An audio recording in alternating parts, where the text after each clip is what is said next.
আসলে এরকম দিনই বৈঠকের সাথে আজকে যেভাবে বিভিন্ন দলীয় লোকজন এসে কথা বলছেন সেসব গতিবিধি মিল খায় না। এসব বৈঠক করানো হাদিসের আর এত প্রয়োজন কেন আপনি সাড়া দেবেন না? আমি সাড়া দেওয়া পছন্দ করি না। এত প্রয়োজন কেন সেটা আমি বুঝতে পারি না। হয়তো বা প্রয়োজন তারা মনে করছেন। তো অনেক লোক তো এখানে দেখছি যারা প্রতিষ্ঠানের সহযোগিতা করার আছে। বাংলাদেশের জামিয়া সালাফে একটা প্রতিষ্ঠান আছে যার আপাতত উপস্থিত ছাত্র 5,000-এর বেশি। 5,000-এর বেশি। রূপগঞ্জ, ঢাকা, নারায়ণগঞ্জ আর রাজশাহী 300 জন শিক্ষক শিক্ষিকা আছেন দেশ বিদেশের। বেতন লাগে এখন 45 লক্ষ প্রতি মাসে, অর্ধ কোটি। তো স্টেজে আলেম ওলামা ছাড়া অন্য কোনো মানুষকে আমি কোনোদিন দেখিনি, এবং কেউ এরকম কথা বলার সুযোগ রাখে না। এরকম কথা বলার কেউ সুযোগ রাখে না। যারা দান করবে আল্লাহকে সন্তুষ্ট করার জন্য দান করবে, আমাকে বা পরিস্থিতিকে সন্তুষ্ট করার জন্য নয়। রূপগঞ্জে জমি প্রতিষ্ঠানটি 100 বিঘা জমির উপরে, 100 বিঘা, সবই কিনা। আমি ব্যবসায়ীও নই, আমার আব্বার পৈতৃক সম্পত্তি দিয়ে আমি এগুলো গড়িনি, জনগণের পয়সা দিয়ে। বাংলাদেশের কোনো বিত্তশালী সেখানে টাকা দেয় এটা আমার জানা নেই। সরকারি অনুদানে জামিয়া সালাফে চলে না। জামিয়া সালাফে বৈদেশিক কোনো সহযোগিতাই চলে না। জামিয়া সালাফে কোনো সংস্থা দিয়ে চলে না। জামিয়া সালাফে দেশের সাধারণ মানুষের অল্প সহযোগিতা দিয়ে চলে। প্রত্যেক দিন বিকেলে লেবার মিস্ত্রি বিল আছে 50,000 থেকে লাখের মতো। প্রত্যেক দিন অর্ধ কোটি টাকা বেতন লাগে। 519 জন এতিম অসহায় আছে, 519 জন। এই প্রতিষ্ঠানের অধীনে 700 মক্তব আছে, 700। এই প্রতিষ্ঠানের অধীনে 700 মক্তব আছে। এই প্রতিষ্ঠানের অধীনে প্রেস আছে। এই প্রতিষ্ঠানের অধীনে একটা আল ইতিসাম পত্রিকা আছে, 20,000 পত্রিকা ছাপে। এই প্রতিষ্ঠানের অধীনে একটা কিশোলাই পত্রিকা আছে। এই প্রতিষ্ঠানের অধীনে সালাফা মাজাল্লা নামে একটা আরবি পত্রিকা আছে। এই প্রতিষ্ঠানের অধীনে অনলাইন আল ইতিসাম টিভি আছে।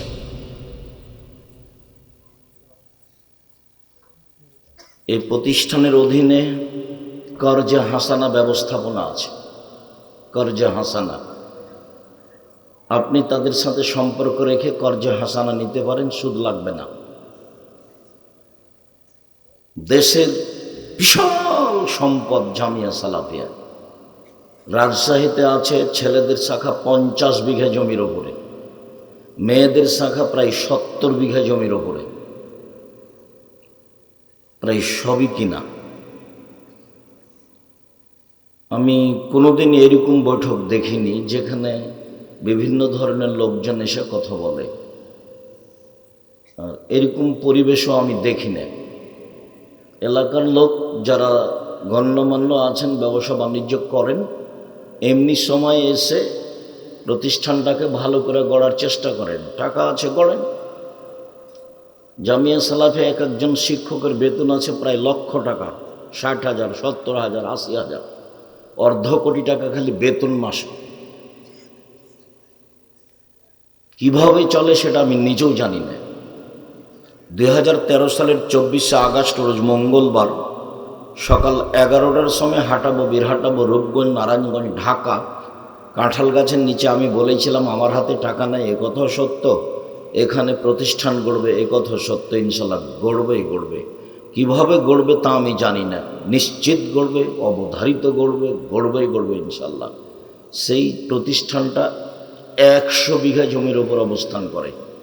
সেখানে একটা মসজিদ তৈরি হচ্ছে 2 একর জমির ওপরে, 6 বিঘা, যার পাইলিং খরচ আছে 6 কোটি টাকা। বিদেশি কোনো সংস্থা এগুলো সাহস করবে না, আমরা সেখানে যাই না। সরকারি বিষয়টা আমরা হিসাবেই রাখি না, ওটা পড়েও দেখি না, ওই পাতাই পড়ি না। এলাকাবাসী আপনারা ব্যবসা বাণিজ্য করেন, শিক্ষিত মানুষ, রিটায়ার্ড হয়েছেন, চাকরি আছে, ব্যবসা আছে, দেখি হলদিয়া একটা ভালো প্রতিষ্ঠান গড়েন না। একদিনই গড়তে হবে তা নয়, চেষ্টা করেন ভালো থেকে ভালো। এখানে এসে কিছু বলে কিছু করতে হবে এটার প্রয়োজন নেই। এখানে এসে কিছু বললে আমি তো সাড়া দিতে নিষেধ করেছি। একজন বললেন যে আমরা আল্লাহর আরশের ছায়ার নিচে আছি। তো চট করে মনে পড়লো একজন লোক মারা গেছে, আল্লাহ তাকে মাফ করুক। ওই ইউনিয়ন সদস্য এমপি ছিলেন এলাকারই, নাম আমি বলছি না, তো মারা গেছেন। এমপি সাহেব একদিন বলছেন বক্তব্যে যে ছাত্র মাদ্রাসার লজিং বাড়িতে খেয়ে আসতে দেরি করেছে। তো শিক্ষক বলছেন আসতে দেরি করলে কেন? তখন বলছে ওস্তাদ আমি হাঁটছিলাম, তো ফেরেশতারা আমার পায়ের নিচে পর বিছাচ্ছে, তো আমি ধীরে ধীরে পা ফেলেছি, সেই জন্য দেরি হয়ে গেছে। তো মানুষ তো ফেরেশতাকে দেখতে পাবে না, এবারে নগদ ডাহা মিথ্যা কথা। তো আমি তখন তো আমার মানে কম বয়স ছিল, মেজাজ ছিল খুব কড়া, মাঠে উঠলেই পরিবেশ খুব শক্ত করে ফেলতাম। তো আমি তাৎক্ষণিক বলে দিলাম এই বর্ণনা মিথ্যে। আরো দু একটা জাল হাদিস বলেছিলেন, সবই মিথ্যে। এটা হচ্ছে ধর্মীয় অনুষ্ঠান। রাসূল সাল্লাল্লাহু আলাইহি সাল্লাম বলেছেন বাল্লিগু আন্নী ওয়ালা আয়া, আমার একটি কথা জানা থাকলে অন্যকে বলো, এটা আমার হতে হবে। ও হাদ্দিস আন বানি ইসরাইল ওয়ালা হারাজ, বানি ইসরাইলের কাহিনী বলে কোনো দোষ নেই। ওমান কাযাবা আলাই মুতাম্মিদান ফালিয়াতাবাওয়া মাকাদাহু মিনান নার, কেউ যদি কোনো কথা আমার নামে বলে, মুহাম্মদ সাল্লাল্লাহু আলাইহি সাল্লাম বলছেন, কেউ যদি কোনো কথা আমার নামে বলে, সেটা যদি আমার না হয়, এই ছেলে তোমরা যারা দায়িত্ব পালন করছো, এই যে দেখো না ওই জায়গাটা একটু দেখো তো, যারা দাঁড়িয়ে আছে তাদেরকে বসতে বলো, না হলে যেতে বলো, পরিবেশটা একটু সুন্দর করেন।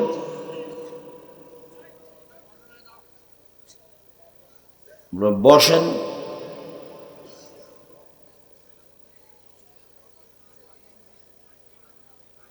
তো রাসূল সাল্লাল্লাহু আলাইহি সাল্লাম বললেন, কেউ যদি কোনো কথা আমার নামে বলে, সেই কথা যদি আমার না হয়, তাহলে তার থাকার জায়গা জাহান্নাম। বুখারী মুসলিম।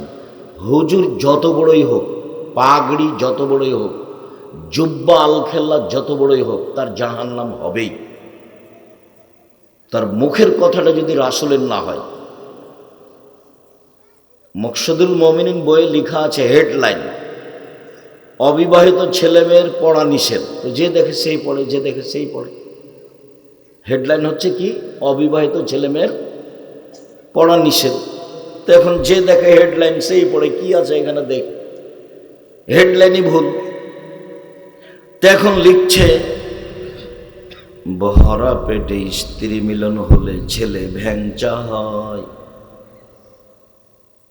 সফরের পূর্বে স্ত্রী মিলন হলে ছেলে টেরা হয়, চন্দ্র সূর্য গ্রহণের সময় স্ত্রী মিলন হলে ছেলে কানা হয়। এইভাবে লিখতে লিখতে এক দুই পৃষ্ঠা লিখেছেন। আল্লাহে, আল্লাহর কসম, শুরু থেকে নিয়ে শেষ পর্যন্ত একটা বাক্য সত্য নয়, সবই মিথ্যা এবং সবই সরাসরি কোরআনের বিপরীত। কোরআন মাজিদে আল্লাহ তাআলা বলছেন নিসাউকুম হারসুল্লাকুম ফাতু হারসাকুম আন্না শেতুম, তোমাদের স্ত্রী তোমাদের ক্ষেত, তোমাদের জমি তোমাদের ক্ষেত, তোমরা তোমাদের স্ত্রীর কাছে আসো তোমাদের ইচ্ছা মতো, সকালেই কি, বিকালেই কি, দুপুরেই কি, ভরা পেটেই কি, সূর্যগ্রহণ লাগলেই কি আর না লাগলেই কি। আল্লাহ বলছেন একরকম আর লেখক বলছে একরকম, বাঁচার কোনো পথ নেই। ধর্ম বন্ধ থাকে সেটা ভালো, কিন্তু মুখ দিয়ে উচ্চারণ করলে সেটা কার হতে হবে? আল্লাহর এবং আল্লাহ রাসূলের হতে হবে, নাহলে ফলাফল জাহান্নাম। উমর রাদিয়াল্লাহু তাআলা যদি বেঁচে থাকতেন, বাংলাদেশের শতকরা ৯৫ জন বক্তার আজীবন জেল হতো, আজীবন জেল হতো। ধর্ম এরকম নয় যেভাবে আমি আর আপনি বুঝেছি। তার উপরন্ত ধর্মের একটা গতিবিধি আছে। এমনি দেন, পানি খাও। এটা একটা গিলাস, এক গিলাস পানি পান করলে 5টা বিধান লাগে। কয়টা? 5টা। এক গিলাস পানি, 1 ডান হাতে ধরতে হবে, 2 বিসমিল্লাহ বলতে হবে, 3 বসে পান করতে হবে, 4 3 শ্বাসে পান করতে হবে, 5 পান শেষে আলহামদুলিল্লাহ বলতে হবে। এক গিলাস পানি পান করলে 5টা বিধান লাগে। আর এই হাজারো মানুষের সামনে কথা বলবো, তার বিধান নেই।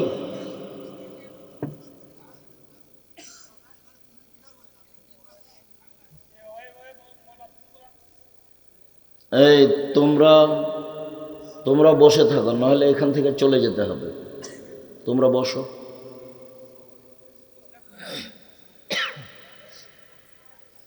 সম্মানিত দিনী ভাই বোন, এত বড় সমাজে কথা বলবো, তার একটা বিধান নেই।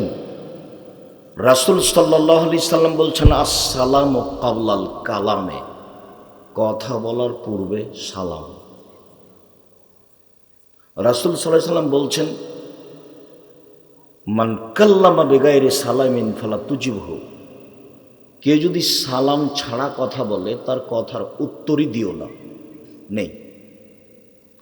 গোলাম আজম ভাই, ওই যে ওই কোনাখানে আপনাদের গ্রামে কোনো ছেলে নাই যে ওই পরিবেশটা কন্ট্রোল করতে পারে? ওখানে এমন কি মাস্তান আছে যাদেরকে আপনারা কন্ট্রোল করতে পারছেন না? গ্রামের ছেলেরা যারা, একটু দেখো তোমরা। আজকে তো আমরা তোমাদের গ্রামে আছি, তো তোমরা যদি তোমাদের গ্রামের পরিবেশ কন্ট্রোল করতে না পারো, তাহলে এটা তোমাদের বদনাম থেকে যাবে, তোমাদের গতি তো আমার কাছে মনে থেকে যাবে। যদিচ হলদিয়া আমার নতুন জায়গা নয়, হলদিয়ায় আমি একবারে বক্তব্যের সূচনায় এসেছি। যে হলদিয়া গ্রাম বক্তব্যের সূচনাতে যে টাকা আমাকে দিয়েছিল, সেটা আমি হিসাব করছিলাম, আমি কি ভুল করেছে নাকি, এত টাকা দেয় কেন? টাকা তো মানুষের 200 দেয়, তো এখানে কেন 700? এটা কি ভুল করলো নাকি? তো গোলাম আজমকে বললাম, কি ব্যাপার, এত টাকা কেন? না, ওটা আমরা পছন্দ করেছি। তো ভালো কথা। এখানে ঈদের মাঠে এসেছি, অনেক দিন থেকে হলদিয়ার সাথে আমি সম্পৃক্ত। আমি তো মনে করছি আপনাদের ভালোবাসা অনেক আছে, কথা কেন বলছে? আর আমি তো কোনো নির্বাচনে আসিনি। আমি 1 মিনিটের জন্য কোনোদিন দল সংগঠন করিনি। 1 মিনিটের জন্য করিনি। আর এমন কাজ আমি করব না যেটা শুধু বদনাম আর গীবত দিয়ে চলে। বিশ্বাস করেন, 70 বছর বয়স, দিন রাত তাহাজ্জুদ পড়েন, 5 ওয়াক্ত সালাত আদায় করেন, কোরআন তেলাওয়াত করেন। খালি বৈঠকে বলেছেন আর ওর কথা বলছো ভালো নাই, ছাড়ো, এই কথাটা 1 পাল্লায় দিবেন, আর 70 বছরের বক্তব্য ইবাদত 1 পাল্লায় দিবেন, ওই কথা ভারী হয়ে যাবে, ফলাফল জাহান্নাম হবে। আমার জীবনে 2টা ত্যাগ। আমি জীবনে কোনোদিন মানুষের বদনাম করব না এবং কারো প্রতিশোধ নিব না। এটা আমার জীবন ত্যাগ। আমি কোনোদিন মানুষের প্রতিশোধ নিব না এবং মানুষের পিছনে কথা বলবো না। যা হবে হবে। আমাকে যদি গালি দিতে দিতে দিতে ধুইয়া ছেড়ে দেয়, তা আমি তার উত্তর দেব না। আমাকে যখন কেউ খুব গালি দিতে দিতে দিতে বন্ধ করে দেয়, তখন আমি আবার রিং দিয়ে বলি যে, ভাইজান, আপনার মনে হয় টাকা শেষ হয়ে গেছে, গালি মনে হয় বাকি আছে, যদি কিছু থাকে তো দিয়ে নেন। আমার জীবনে মানুষের গালি, মানুষের নিন্দা কাঁধে নিনি। আমাকে 1 মিনিটের জন্য আল্লাহ পিছন দিকে নিয়ে যাননি, সবসময় সামনের দিকে আছে। 1 মিনিটের জন্য। তো বক্তব্য বলার সূচনায় বলতে হবে আসসালামু আলাইকুম, তারপর কোনো কথা, তারপর আউযুবিল্লাহ, তারপর বিসমিল্লাহ, তারপর কোনো কথা, তারপর যেটাই হোক। কোরআন মাজিদ পড়লে আউযুবিল্লাহ। আর যদি কোরআন মাজিদ সূরা থেকে শুরু হয়, সূরা থেকে শুরু, বুঝেন কথা কি? মানে সূরা ইখলাস শুরু করছেন, তাহলে আগে আউযুবিল্লাহ বলতে হবে, তারপরে বিসমিল্লাহ বলতে হবে। আর যদি শুরুটা, আরম্ভটা আমার সূরা থেকে না হয়, মধ্যে থেকে হয়, তাহলে শুধু আউযুবিল্লাহ। সূরার প্রথমের জন্য বিসমিল্লাহ, আর কোরআন পড়ার জন্য আউযুবিল্লাহ, কোরআন পড়ার জন্য বিসমিল্লাহ লাগে না। কোরআন পড়ার জন্য কি লাগে? আউযুবিল্লাহ লাগে। মনে থাকবে না মনে হয়? কোরআন পড়ার জন্য কি লাগে? আউযুবিল্লাহি মিনাশ শাইতানির রাজিম। আর বিসমিল্লাহ কিসের জন্য লাগে? এক সূরা থেকে আরেক সূরাকে পার্থক্য করার জন্য। তো যখনই সূরা শুরু হবে তখন বিসমিল্লাহ দিয়ে শুরু করতে হবে। বিসমিল্লাহ দিয়ে কোরআন পড়তে হবে এটা নয়, বিসমিল্লাহ দিয়ে সূরাকে পার্থক্য করতে হবে আগেরটা থেকে, তাই বিসমিল্লাহ। কথা বোঝা গেছে কি? জি, সম্মানিত দিনী ভাই বোন, হলদিয়ার মানুষেরা সচেতন। অনেক বক্তব্য শুনলাম, খুব নিকটে ছিলাম তো মনে হয় গোলাম আজমের এত কাছে আমাকে রাখা মনে হয় ভালো হলো কি না। তার মানে আপনাদের সব কথা আমার কানে ধরা থাকলো, বক্তা সাহেবেও ধরা থাকলো, যারা দলীয়ভাবে এসেছেন তাদেরও আমার কানে ধরা থাকলো। যেটা মানে যে খুব যে একটা ভালো মনে হলো তা নয়। সম্মানিত দিনী ভাই বোন, আমি এলাকাবাসীর কাছে আবারও জোরালো আবেদন জানাই, ভালো। আর যারা ওই যে আরেকটু পৃথক কিছু দেখা যাচ্ছে যারা পাশে, এটাও জামিয়া সালাফের সাথে সম্পৃক্ত, ওটাও জামিয়া সালাফের সাথে সম্পৃক্ত। উভয়কেই বলছি, জামিয়া সালাফিকে ভালোবাসেন, গেছেন, একসাথে হয়ে কাজ করেন। একজনের সেক্রেটারি থাক, ওখান থেকে একজন সভাপতি থাক, এখান থেকে একজন সভাপতি থাক, ওখান থেকে একজন সেক্রেটারি থাক। দলাদলি করে দিনের কাজ করতে এসে দিনরাত যদি মানুষের গীবাত করেন তাহলে কি হবে বলেন? আর দলাদলি করলে গীবাত ছাড়া বাঁচা যাবে? দল করলে গীবাত ছাড়া বাঁচা যাবে কেমনে? গীবাত দিই তো দল। দল চলে না গীবাত ছাড়া, বদনাম ছাড়া চলে না। সম্মানিত দিনী ভাই বোন, চলেন অল্প সময় কথা বলি। মানুষের সাথে পাপ দুই ধরনের, একটা মানুষের সাথে জড়িত পাপ, একটা আল্লাহর সাথে জড়িত পাপ। আল্লাহর সাথে জড়িত পাপ কি? সুদ খেয়েছে, এটা আল্লাহর সাথে জড়িত পাপ। জেনা হয়েছে, এটা আল্লাহর সাথে জড়িত পাপ। সালাত আদায় করেনি, নামাজ পড়েনি, এটা আল্লাহর সাথে জড়িত পাপ। আল্লাহর সাথে সম্পৃক্ত পাপ ক্ষমা হওয়া সহজ। 70 বছর বয়সে একদিনও সালাত আদায় করেনি, আজকে বলছে আল্লাহ আমার ভুল হয়েছে, তুমি আমাকে মাফ করো। তো আল্লাহ বলছেন আচ্ছা ঠিক আছে, যাক মাফ করলাম, তো হয়ে গেছে।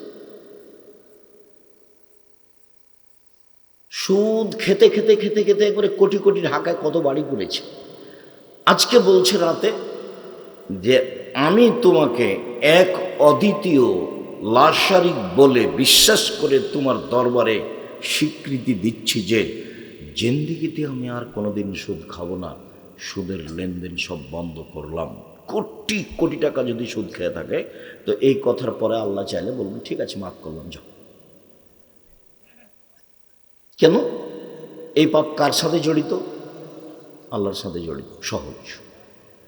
জেনা, কত জেনা হয়েছে, বলছে যে আমার ভুল হয়েছে, তুমি আমাকে মাফ করো, আস্তাগফিরুল্লাহ ওয়া আতুবু ইলাইহি, আমি আর জীবনে কোনোদিন এই অশ্লীল কাজের সাথে জড়াবো না।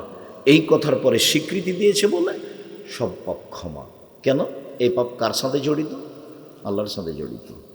এখন দল হোক আর সংগঠন হোক, আর বাড়ি হোক আর ঘর হোক, জমি হোক আর জায়গা হোক, এই যে এই লোকটার ব্যাপারে বলল, আরে ওর কথা তুলে রাখো, ওর মুখ খারাপ, এই বলে সেই বলে, ভালো মানুষ নয় ও,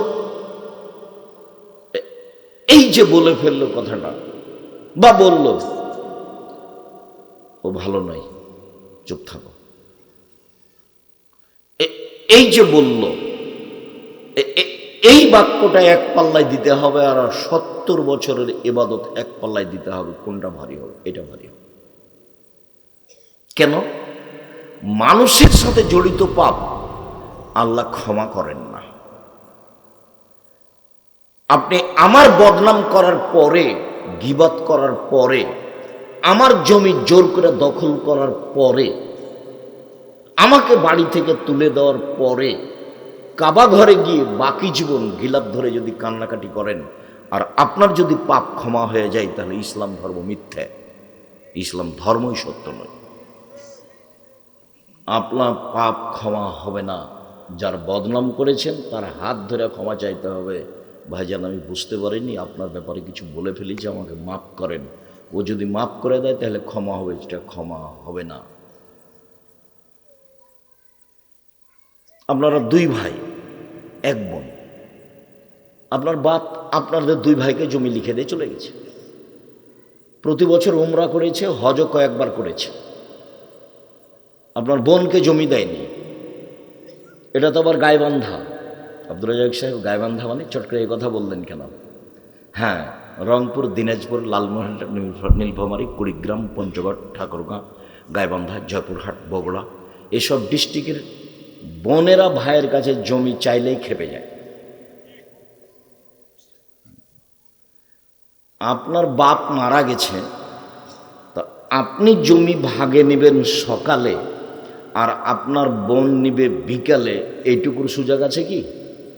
জি না। যে সময়তে আপনি নিয়েছেন আপনার বোনও সেই সময় নিবে, এটা শরীয়ত। তো আপনার বাপ আপনার বোনকে জমি না